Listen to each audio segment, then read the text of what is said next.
Tonight at 10, the long-awaited plans for social care in England expected to be unveiled tomorrow. How care is funded, especially for the elderly, is the main question. Suggestions of a rise in national insurance have angered Conservative MPs. And there's over £5 billion extra for the NHS in England this year to cope with the backlog caused by the pandemic. We are committed to our plans on adult social care and new settlement, but also today's announcement of this extra funding of £5.4 billion over the next 6 months for the NHS will really help tackle that backlog. We'll have more on what's likely to be in tomorrow's expected announcement, also tonight. In Afghanistan, the Taliban say they've taken the last area of resistance and now control the entire country. As millions of pupils return to school in England, Wales and Northern Ireland, we report on how cases of COVID are being monitored. Sport on the BBC News channel. Team Europe looks to make history in America's backyard in the last leg of the Solheim Cup.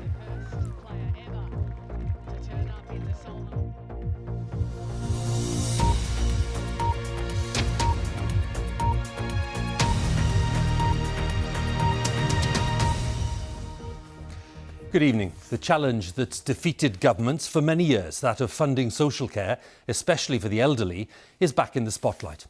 Boris Johnson is all set to unveil his plans for England as early as tomorrow. How they're funded is a matter of heated debate, with suggestions of a rise in national insurance provoking anger among some Conservative MPs. The package also involves extra funding for the NHS in England this year, some £5.4 billion. That is to cope with the backlog caused by the pandemic. Scotland, Wales and Northern Ireland are expecting to get their own corresponding increases. We start tonight with this report by our political editor, Laura Kuensberg. The strain, the sadness, all too familiar. Steve had to sell his parents' Worcestershire house after his father passed away, and his mum's dementia developed so much she needed full-time care. She still doesn't know that their family home is gone. Why did my dad bother to get himself such a decent pension and pay into a pension scheme for all that time? It doesn't seem to be worth it in the long run. My mum with the dementia, she doesn't know that house has been sold. If she was of sound mind, but it was a body that had let her down, she had to go down, I don't know how I would have even told her this. I don't know how I could have even sat there and said, Mum, we've sold the house, we've got this for it, and it's going to have to pay for your care. The promise to ease that kind of heartache is familiar too, made repeatedly long before his first moment in Number 10. We will fix the crisis in social care once and for all with a clear plan we have prepared. But you might remember this commitment too. We can do all these things without raising our income tax, VAT or national insurance contributions. That's our guarantee. But forget this part of the manifesto. Tomorrow Boris Johnson's expected to emerge to say, in fact, you can't have it all. On course to announce a rise in national insurance tax for workers and employers to raise billions, and already around another £5 billion for the NHS in England by next April. Everyone would want to know that we are committed to our plans on adult social care and new settlement, but also today's announcement of this extra funding of £5.4 billion over the next 6 months for the NHS will really help tackle that backlog, and that's a huge priority for us. So Downing Street's preparing to break one promise to keep another. After months of haggling, the government's expecting to announce a limit on the amount any one family in England pays towards the cost of care, and pump billions into the health service to catch up after the pandemic. The exact price tag, that's not yet clear. But the resistance to how it's to be paid for, well, that certainly is. One cabinet minister told me hiking national insurance is the wrong thing to do and the wrong way to do it. Others prefer to talk seemingly about the cricket. England have lost a third wicket, I think, before it was played. But plenty of MPs are publicly worried. In my view, I think raising national insurance is the wrong approach. Someone earning £30,000 a year will pay a far bigger portion of their income in national insurance than someone earning, say, £250,000. Would you be willing to vote against it? I haven't shied away from making my view clear. I want to give the government the freedom and the flexibility to change, but there are a significant number of colleagues, I think, who are opposed to a national insurance rise per se. Tonight, those restless Tory MPs were pressing the flesh with the Chancellor and the Prime Minister. a friendly crowd by the river as the Commons gets back to business. But the arguments in the weeks ahead may be anything but polite. And Huw, it's only day one and already in the Tory party things have got pretty fractious over all of this. The Chancellor was urging his colleagues to be loyal and to stick together in the weeks ahead. There's going to be a big package of measures tomorrow to get our head around. A couple of things I'm hearing tonight are that the rise in national insurance we expect will be branded up along the lines of a health and social care levy to try to give a sense that it's specifically for looking after the ill and the most vulnerable. And I'm also hearing that money being made available for the NHS over the next 3 to 4 years will be expected to increase the capacity of the NHS to something like 110% of what it's currently at. Remember, though, and this is really important, when it comes to the changes to care for the elderly and vulnerable, that creaking social care system, it works differently in England, Scotland, Wales and Northern Ireland. And the measures tomorrow specifically about changes to the system will relate to England, but the money, the extra cash, maybe 10 or 12 billion pounds, will be made available right around different parts of the UK. After so many years and successive governments ducking this challenge, Boris Johnson seems determined to have the fight and make this part of his legacy. But tomorrow is about big money. It's a big political moment. But there's no question, even before we know all the details, there are big arguments ahead.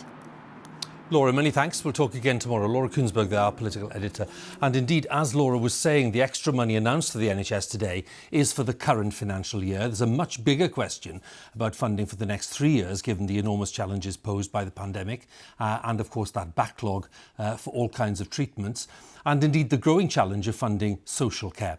NHS leaders are understood to be wanting an extra £10 billion a year just for next year, that's in England, to cover day-to-day services.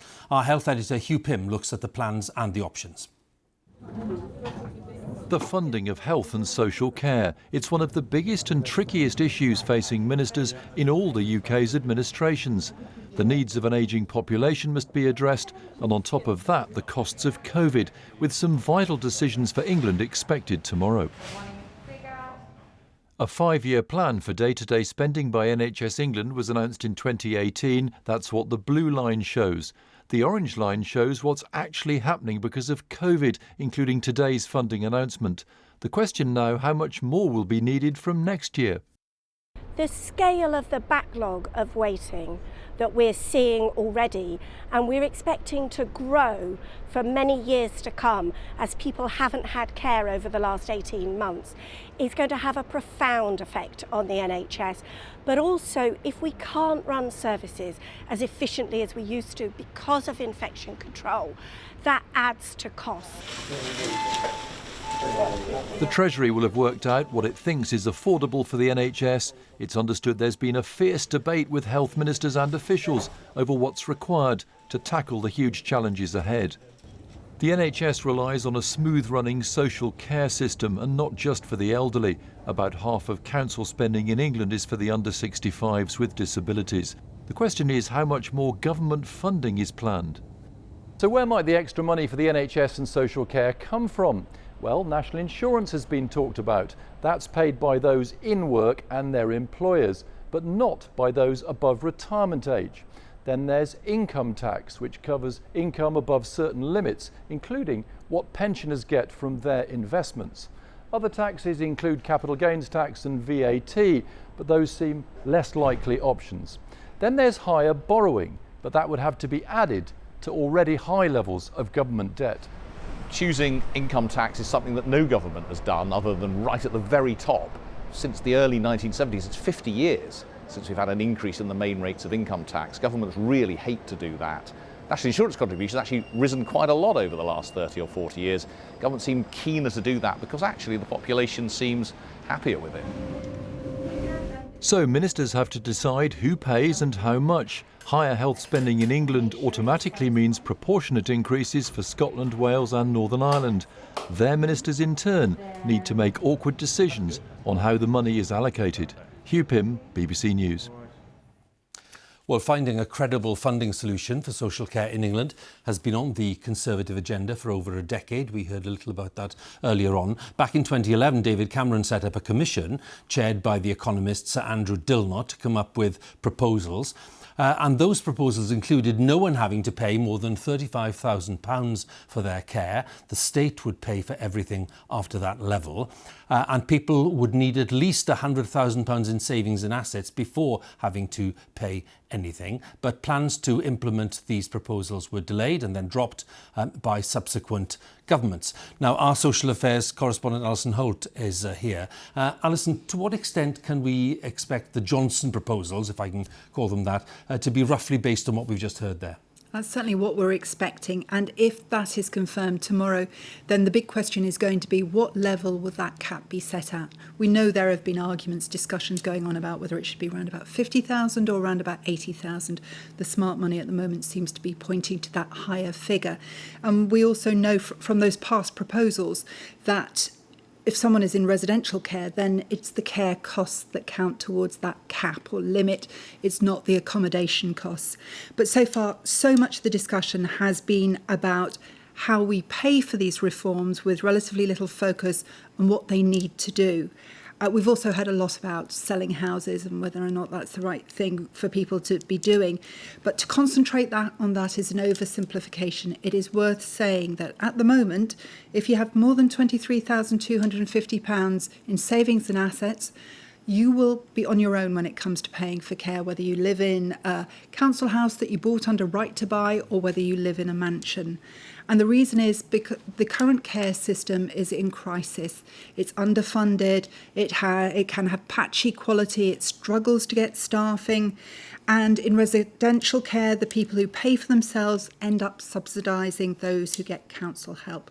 Local authorities also spend about half their money on younger adults with disabilities, and they're unlikely to have their needs addressed in tomorrow's plans.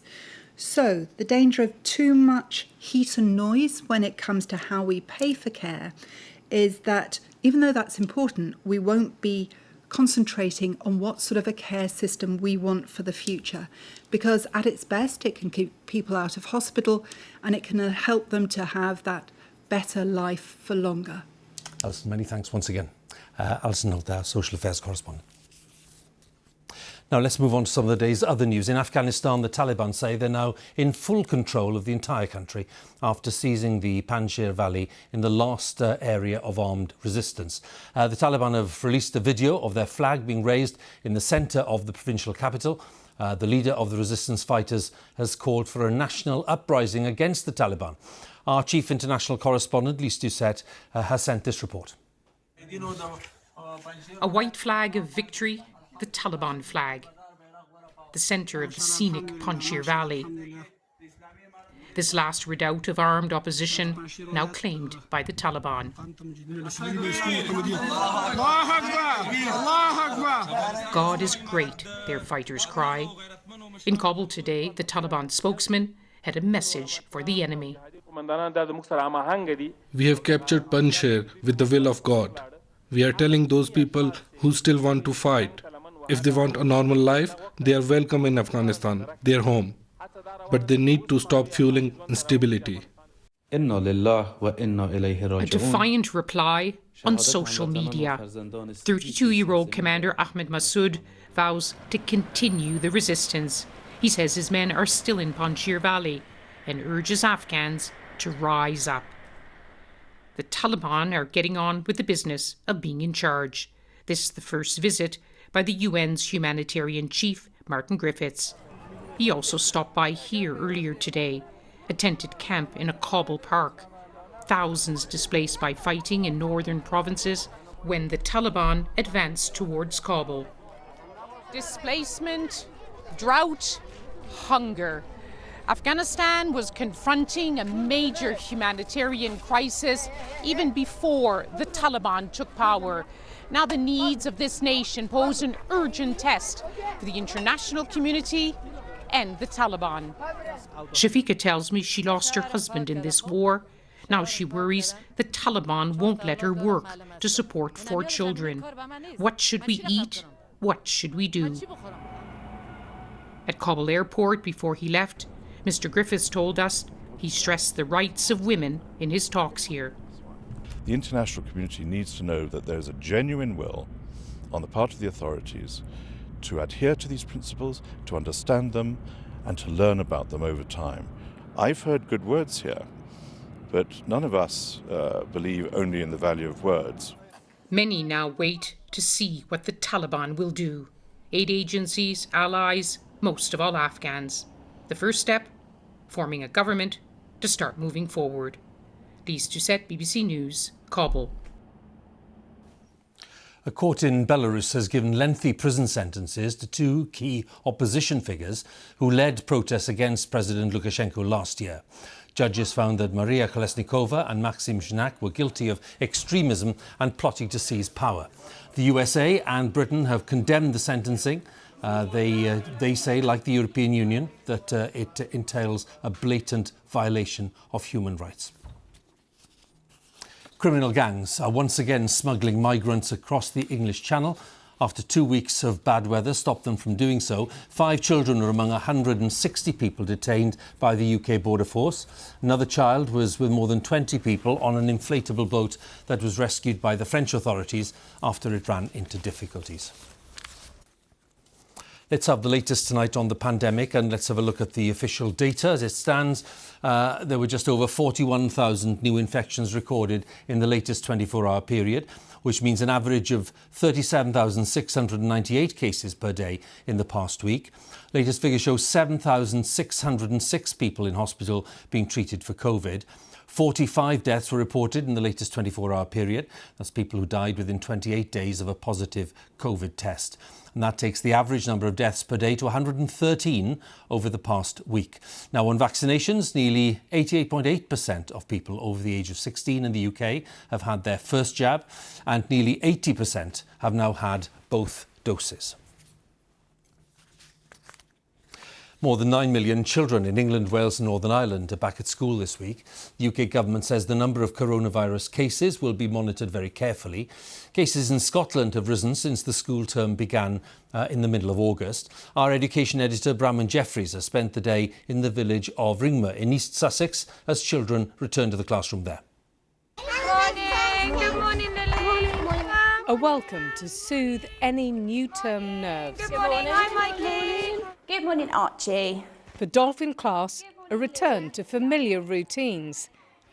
Here, they don't talk about catch-up, though there will be extra help. Here, haven't we? How many more do we need to add? 3.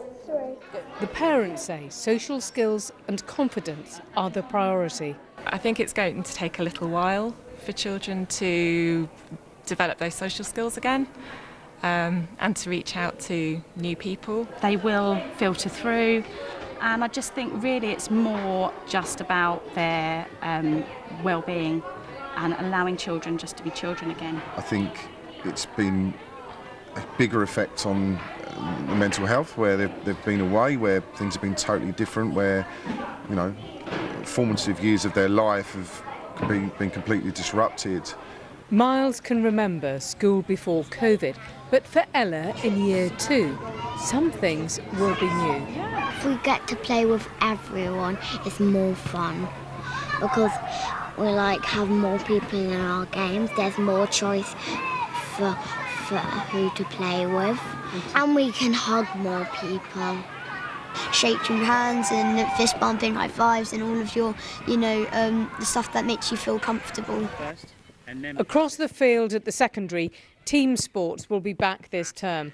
These year 7s more worried about fitting in than COVID. It's a bit weirder than primary school, where I was just top of the whole school. Now I'm bottom of a bigger school, so it's just going to be a bit harder because more people and more older people and taller people, and also maybe getting lost. As this year starts, schools are reflecting on what they've learnt from the pandemic and what to keep. So in this school, for example, the one-way system is staying, masks for assemblies and online parent evenings. How many electrons in the outer shell? Next year, GCSE science exams are waiting for this class. The school wants to know what Year 11 should cover. They've only got 9 months, and so they need to know what they need to learn. And then we need to make sure that we're delivering that for them. So it's crucial at the moment. And this is what could keep them learning in school. Testing is the first line of defence against coronavirus. Bronwyn Jeffries, BBC News, East Sussex. The global climate talks to be hosted by the UK in Glasgow in November are now less than 2 months away. And today, the UK government minister in charge of the conference, Alok Sharma, has been meeting his counterparts in China. As the world's fastest growing economy and a major polluter as well, China will be an all-important voice at the negotiating table. So what are the main challenges facing those trying to forge a new agreement at the talks? Our science editor, David Schuckman, has this assessment. Year after year, the countries of the world have gathered for huge conferences on climate change.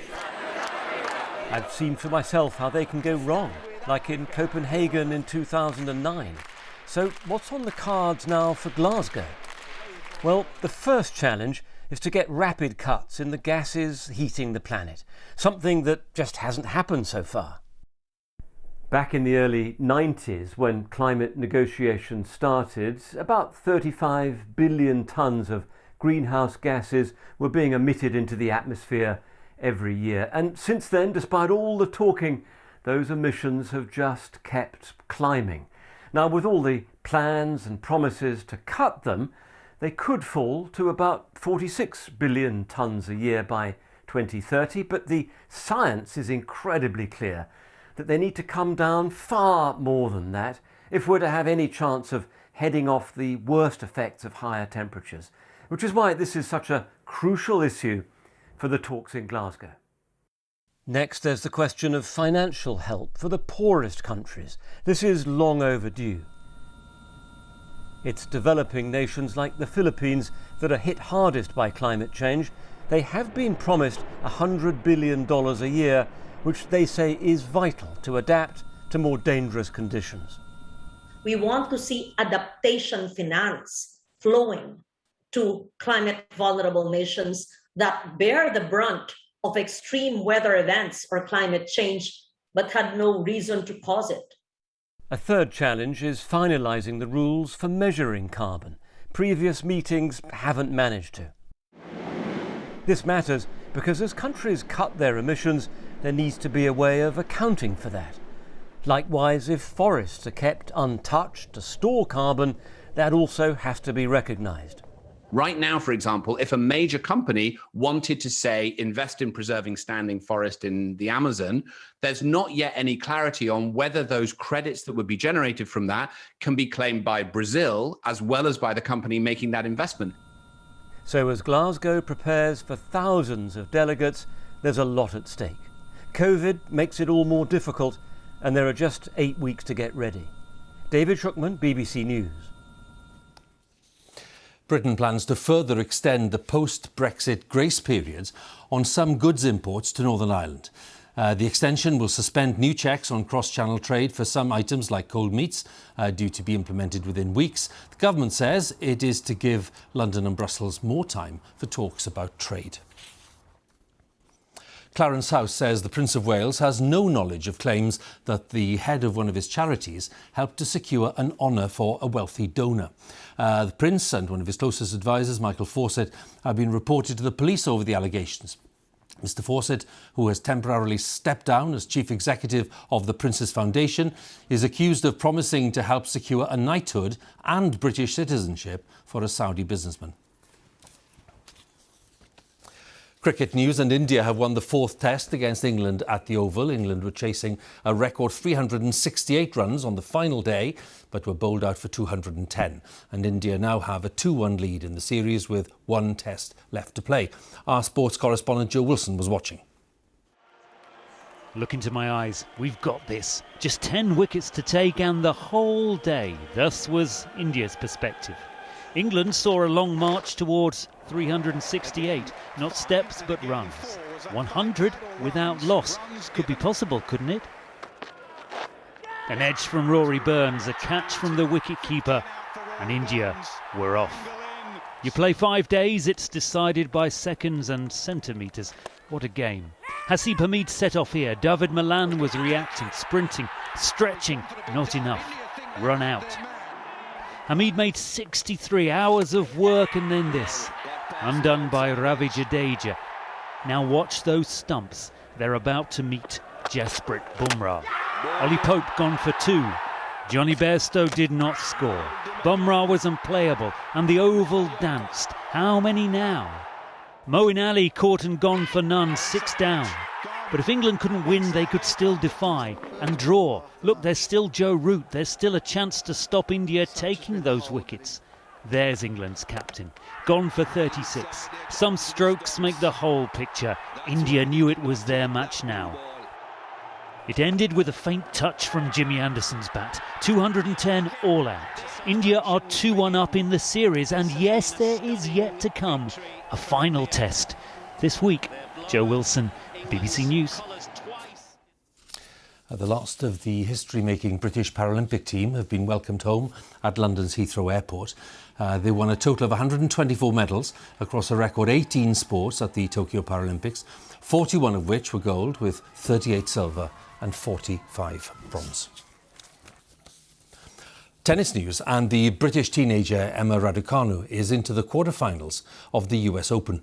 The 18-year-old beat the American Shelby Rogers in straight sets, and Ms Raducanu hasn't dropped a set so far in this tournament. Our correspondent Samira Hussain reports now from New York. An incredible match for Emma Raducanu, the young tennis phenom for Britain, playing in the hollowed Arthur Ashe Stadium against an American, no less. But if she was, Raducanu has won all of her matches at the US Open in straight sets, an incredible feat for the teenager who's only here in America. Next up is the quarterfinals on Wednesday, possibly under the lights of the evening sessions here in New York City. Certainly one of the more glamorous settings for world tennis. Ms. Raducanu's moment in the big time may just be getting started. Huw. Samira, many thanks again. Samira Hussain for us in Flushing Meadows in New York. And that's it. Now on BBC One, it's time for the news where you are.